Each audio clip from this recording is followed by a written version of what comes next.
Assalamualaikum warahmatullahi wabarakatuh.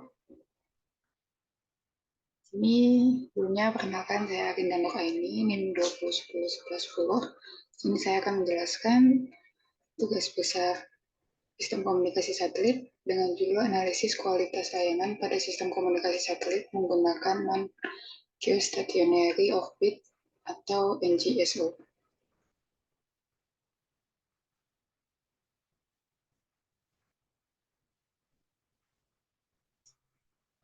Table of contents, pertama pendahuluan, yang kedua pembahasan, yang ketiga penutup.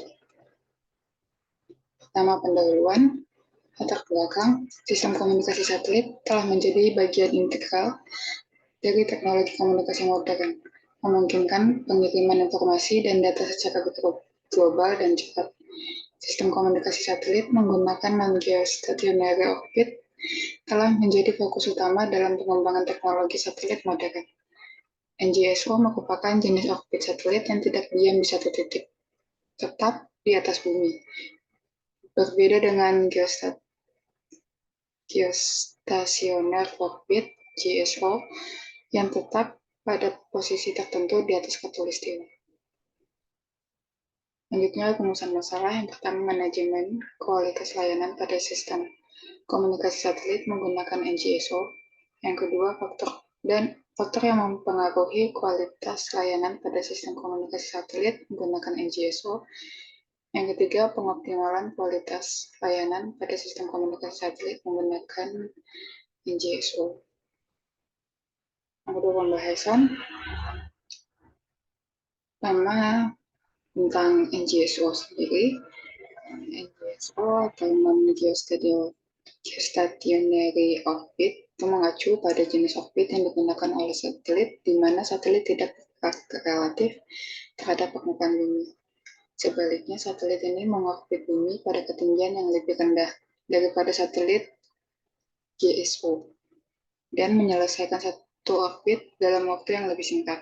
Sistem komunikasi satelit NGSO adalah sistem komunikasi satelit yang beroperasi di orbit yang tidak berada di ketinggian 36.000 km, seperti satelit GEO, tetapi berada di orbit yang lebih rendah, seperti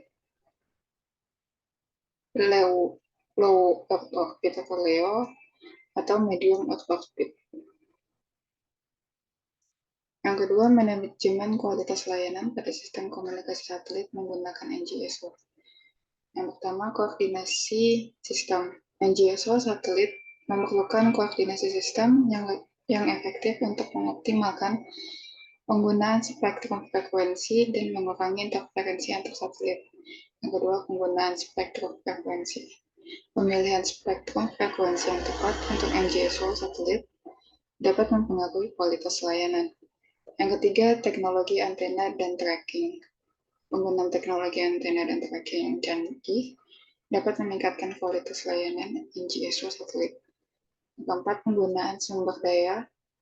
Penggunaan sumber daya seperti penggunaan transponder satelit dapat mempengaruhi kualitas layanan NGSO satelit. Yang kelima, penggunaan teknologi canggih. Penggunaan teknologi canggih seperti teknologi HTS dan NGSO dapat meningkatkan kualitas layanan satelit. Selanjutnya, faktor yang mempengaruhi kualitas layanan pada sistem komunikasi satelit menggunakan NGSO. Yang pertama, blockage, fading, dan interferensi intrabeam dan intrabeam. Faktor-faktor ini dapat mempengaruhi kapasitas sistem dan kualitas layanan, terutama pada saat terjadi komunikasi dari satelit ke pengguna. Yang kedua, satelit diversity.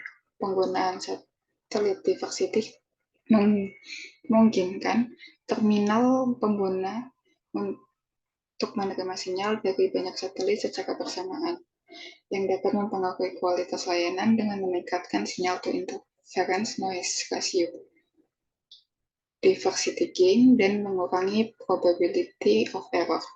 Yang ketiga, jumlah satelit. Jumlah satelit yang tersedia dalam sistem dapat mempengaruhi kualitas layanan dengan mempengaruhi cakupan latensi dan kapasitas sistem.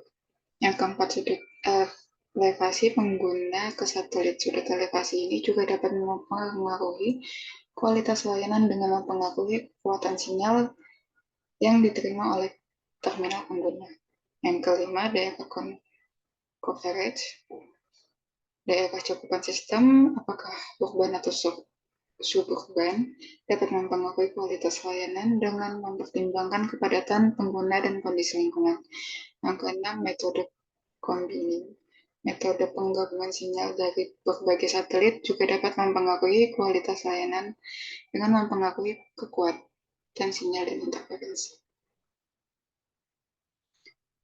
Yang terakhir, pengoptimalan kualitas layanan dan sistem komunikasi satelit menggunakan NGSO.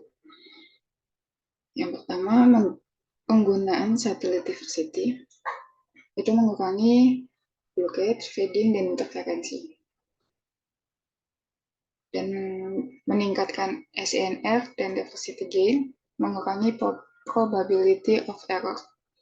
Yang kedua, optimasi jumlah satelit itu meningkatkan jumlah satelit, dapat mempengaruhi cakupan sistem dan meningkatkan kualitas layanan. Meningkatkan jumlah satelit dapat mempengaruhi kapasitas sistem dan meningkatkan kualitas layanan. Yang ketiga, optimasi sudut elevasi pengguna satelit. Meningkatkan kekuatan sinyal, meningkatkan sudut elevasi pengguna ke satelit dapat mempengaruhi kekuatan sinyal yang diterima oleh terminal pengguna. Selanjutnya, meningkatkan kualitas layanan, meningkatkan sudut elevasi pengguna ke satelit dapat mempengaruhi kualitas layanan. Yang keempat, optimasi daerah coverage. Meningkatkan kualitas layanan dengan meningkatkan daerah coverage dapat mempengaruhi kualitas layanan dengan mempertimbangkan kepadatan pengguna dan kondisi lingkungan. Yang kelima, optimasi metode combining, meningkatkan SNR dan diversity gain, yaitu dengan meningkatkan metode combining dengan dapat mempengaruhi SNR dan diversity gain yang dapat mempengaruhi kualitas layanan. Yang keenam, penggunaan teknologi yang lebih baik. Meningkatkan kualitas layanan dengan penggunaan teknologi yang lebih baik dapat mempengaruhi kualitas layanan dengan meningkatkan keandalan sistem dan mengurangi probability of error. Yang terakhir itu ada penutup. Kesimpulan yang pertama, orbit non-geostationary merupakan jenis orbit satelit yang tidak memiliki posisi tetap di atas satu titik bumi. Yang kedua, sistem satelit bergerak CDMA non-geo menghadapi tantangan seperti blockage, fading, dan interferensi yang dapat mempengaruhi kapasitas sistem dan kualitas layanan, terutama pada komunikasi satelit ke pengguna. Yang ketiga, penerapan satelit diversity merupakan solusi efektif untuk mengatasi masalah-masalah tersebut dengan memungkinkan terminal pengguna menerima sinyal dari beberapa satelit secara bersamaan yang dapat meningkatkan sinyal to interference, noise ratio atau SNR, dan diversity gain serta mengurangi probability of error. Selanjutnya, saran yang pertama disarankan untuk lebih mengintensifkan penggunaan satelit diversity dalam sistem komunikasi satelit NGSO untuk meningkatkan kualitas layanan dan kapasitas sistem secara keseluruhan. Yang kedua, perlu dilakukan simulasi lebih lanjut dengan mempertimbangkan faktor-faktor seperti jumlah satelit, sudut elevasi pengguna ke satelit, daerah cakupan, dan metode combining yang digunakan untuk memastikan optimalisasi kinerja sistem. Yang ketiga, pentingnya terus melakukan evaluasi dan penelitian lebih lanjut untuk terus memperbaiki dan meningkatkan efisiensi serta kualitas layanan pada sistem komunikasi satelit menggunakan NGSO agar dapat memenuhi tuntutan teknologi yang semakin kompleks dan meningkatkan kepuasan pengguna. Sekian penjelasan tentang tugas sistem komunikasi satelit dari saya. Kurang lebihnya mohon maaf. Terima kasih. Wassalamualaikum warahmatullahi wabarakatuh.